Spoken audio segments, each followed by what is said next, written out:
৮০ আর সে যা বলে আমি তার অধিকারী হব এবং আমার কাছে সে একাকী আসবে। ৮১ আর তারা আল্লাহ ছাড়া বহু ইলাহ গ্রহণ করেছে যাতে ওরা তাদের সাহায্যকারী হতে পারে।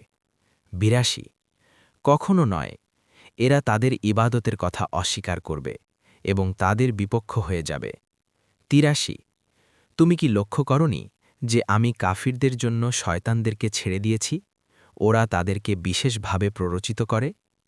৮৪ সুতরাং তাদের ব্যাপারে তুমি তাড়াহুড়া করো না, আমি তো কেবল তাদের জন্য নির্ধারিত কাল গণনা করছি। ৮৫ যেদিন পরম করুণাময়ের নিকট মুত্তাকিদেরকে সম্মানিত মেহমান রূপে সমবেত করব।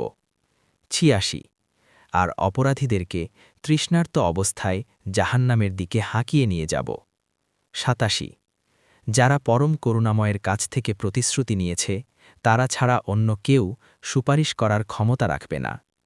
৮৮ আর তারা বলে পরম করুণাময় সন্তান গ্রহণ করেছেন। ৮৯ অবশ্যই তোমরা এক জঘন্য বিষয়ের অবতারণা করেছ। ৯০ এতে আসমানসমূহ ফেটে পড়ার, জমিন বিদীর্ণ হওয়ার এবং পাহাড়সমূহ চূর্ণ বিচূর্ণ হয়ে পড়ে যাওয়ার উপক্রম হবে। ৯১ কারণ তারা পরম করুণাময়ের সন্তান আছে বলে দাবি করে। ৯২ অথচ সন্তান গ্রহণ করা পরম করুণাময়ের জন্য শোভনীয় নয়। ৯৩ আসমান ও জমিনে এমন কেউ নেই যে বান্দা হিসেবে পরম করুণাময়ের কাছে হাজির হবে না।